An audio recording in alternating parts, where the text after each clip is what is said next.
2024년 5월에 구속된 걸로 알고 있는데 2년 6개월 실형을 받았지 네네, 아마? 네. 근데 작년에 뭐 성탄절 특사로 나오니 많이라는 말도 있었던 것 같은데 불어댔었지? 가석방 심사 대상에는 일단 요건이 돼서 올라갔는데 실제로 이제 죄질이 좋지 않다고 해서 가석방이 안 된 것 같습니다.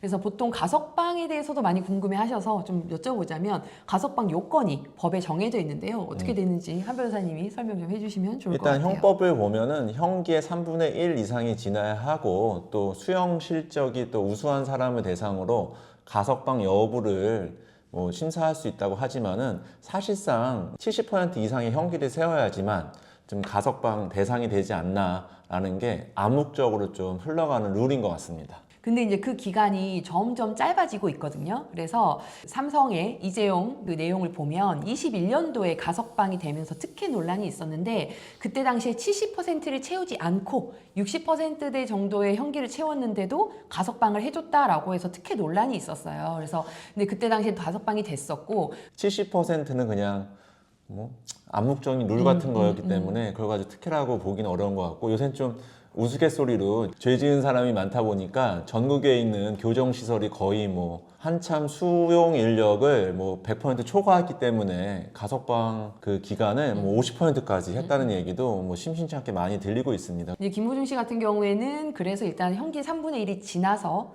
이제 심사 대상은 됐는데 당시 이 음주 그 뺑소니 건이 굉장히 죄질이 안 좋다라고 했었고 사회적으로도 굉장히 큰 공분을 샀었고 심지어 예명 김호중법이라는 법이 생길 정도로 이 부분이 되게 중요했기 때문에 결과적으로는 죄질이 좋지 않아서 가석방 불허했다라고 그 당시에 기사가 있었습니다. 그 당시에 잘못을 시인하고 좀 순수히 뭐 자수를 했다라면 되게 어떤 집행유예 정도도 끝날 수 있지 않았을까라는데 네, 네. 정말 그거를 덮으려다 보니까 거짓말이 거짓말을 낳고 하다 보니까 좀 사건이 나중에는 본인이 핸들링할 수 없는 정도까지 심지어 뭐 변호인도 아마 사임을 했을 정도로 좀 이게 사회적으로 지탄받을 만한 사건이 되지 않았을까. 네, 네. 호미로 막을 걸 가래로도 못 막는 꼴이 된 것 네, 같아 왠지. 그죠. 네.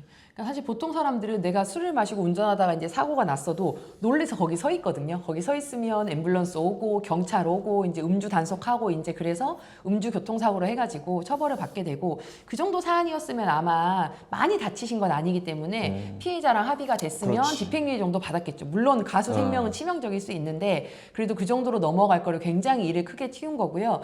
사실 그 이른바 술타기 수법이라고 음주 측정을 하지 않고 도망가서 다른 데서 술을 마셔버리는 그 술타기 수법은 좀 많이 좀 악용되고 있었죠. 그래서 오히려 법을 아는 사람들이 그걸 활용해가지고 그런 거 하는 걸 저희도 많이 알고 있었고 실제로 이제 그런 케이스들도 많이 봤고 그랬는데 그 이번 기회에 그게 어떻게 보면 되게 표면으로 드러나서 법제화가 이제 됐죠. 그래서 이제 그렇게 할 수 없는 상황이 됐기 때문에 그런 면에서는 또 큰일을 하셨다 이렇게 볼 수 있을 것 같습니다. 근데 그만큼 굉장히 저도 재질은 안 좋다고 생각합니다. 네. 그렇지 뭐 이제는 뭐 다음에 특사가 언제 나올까 아마 석탄일 특사 정도에는 뭐 기대를 할 수 있겠지만 그것도 참 쉽지 않아 보인다. 네, 그렇죠. 네. 실제로 그런 악용 사례들이 교묘하게 많이 벌어졌나요? 네, 많이 있었습니다.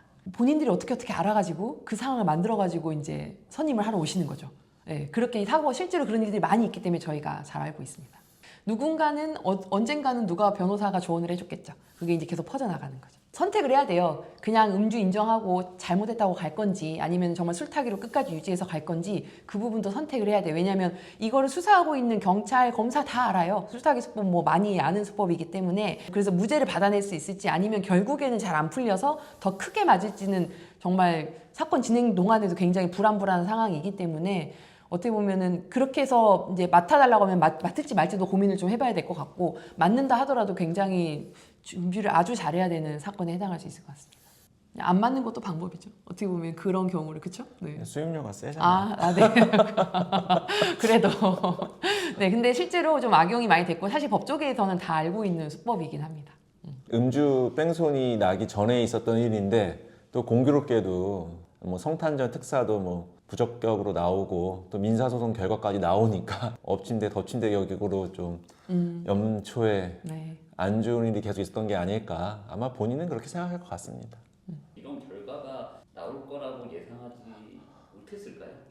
못했을 것 같아요. 제가 보기에는 4년 전에 그 공적 인물이라던가 표현의 자유를 바라봤던 판결과 2025년 6년을 지나면서의 또 판결의 트렌드가 약간 변한 것 같습니다. 그 전까지만 하더라도 아마 악플 달면은 예외 없이 다 위자료가 인정되었을 텐데 4년 사이에 좀 공적 인물에 대해서는 좀 광범위한 표현의 자유가 인정되어야 되는 게 아닌가라는 공감대가 많이 형성되었고 거기에 따라서 또 판결도 좀 사회적 분위기를 반영한 게 아닐까.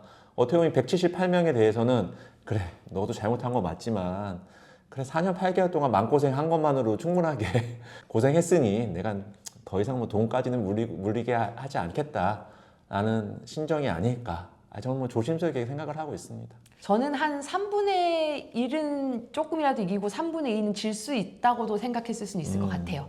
애초에 우리가 그 명예훼손, 그 연예인들이 명예훼손 고소해가지고 다 이기지 못하거든요. 정말 잘 선별해서 소송해도 다 이기지 못하기 때문에 내가 뭐 돈 많으니까 또는 뭐 팬들한테 후원 받으면 되니까 변호사비 좀 드리고 그쪽 변호사비 좀 물어주는 한이 있어도 내가 몇백을 쓰더라도 이 댓글을 더 이상 달지 못하게 입을 막겠다라고 생각하고 실제로 그것 때문에 많이 조심했을 것 같아요. 이게 한 번 댓글 단 것도 이제 고소가 된 상황이라는 게 만약에 소문이 나거나 하면은 충분히 조심할 수 있는 상황이기 때문에 그거에 의한 경제적인 효과 또는 본인이 누릴 수 있는 본인이 돈으로 환가를 어떻게 할지 모르겠지만 느낄 수 있는 가치가 크다면 저는 100% 이길 거라고는 생각 안 했을 것 같고 심하면 3분의 2도 진다 이렇게 생각하고 저는 걸었을 수도 있겠다고 생각이 됩니다. 근데 더 많이 할 것 같은데 이제. 그럴 수 있고요. 네. 하지 마세요. 이게 되게 스트레스 많이 받습니다. 네, 진짜 댓글 근데 이거 네. 보고 쓰시면 안 돼요. 네. 이 정도라면 아마 못해도 원고 소송 대리인한테 착수금으로 한 몇천을 줬을 테고요. 또 인지대와 성달료까지 합친다면 그 이상으로 또 상회하지 않을까. 근데 문제는 지금 또 이게 소송 비용까지 다 부담하게 되다 보니까 거기에 따른 비용도 만만치 않을 것 같습니다. 네. 물론 변호사를 선임했다는 전제 하에. 김호중 시초 선임료 얼마인지 모르겠지만 저는 억대도 있을 수 있을 것 같아요. 일단은 피고가 180명이고 그 다음에 소송이 거의 5년이 걸렸잖아요. 그러면은 실제로 일도 많이 하기는 하거든요, 변호사가. 이제 그런 이유로 만약에 비싼 쪽이었다면 충분히 억대 변호사비를 냈을 수 있을 것 같고 이 소송에서 거의 적기 때문에 그걸 보전받지 못하고요. 100만 원짜리 소송은 법정 변호사비가 10만 원 정도 이제 물어줘야 되는 거고요. 1000만 원짜리 소송은 법정 변호사비가 100만 원이라서 100만 원 정도를 물어주게 되는데 변호사를 선임했던 분들이 계신다면 그분들이 쓴 변호사비도 법정 변호사비 한도 내에서는 물어주게 되어 있어요. 그래서 실제로 경제적 손실은 뭐 몇 억일 수 있겠다라고 생각은 됩니다. 그렇게까지는 안 됐을 것 같아. 아, 네, 그렇게까지 비싸게 안 했을 수도 있고요. 네. 본인의 좀 일단 그 악플에 대한 스트레스라던가 추후 악플을 막게 되는 경제적 효과까지 감안한다면은 뭐 선택의 몫이지만 뭐 하라고 말을 했을 것 같습니다. 네, 저도 하라고 했을 것 같아요. 근데 이제 그 범위를 선별하는 건 좀 달랐을 수 있지만 기본적으로는 이렇게 하지 않으면 멈추지 않는 분들도 실제로 계시기 때문에 소송 자체는 형사 고소도 아니고 민사 손해배상 청구기 때문에 충분히 검토해서 할 만하다라고 말씀드렸을 것 같습니다. 지금까지 한 변호사 함철성 변호사. 배 변호사 배양미 변호사였습니다. 또 안녕. 만나요.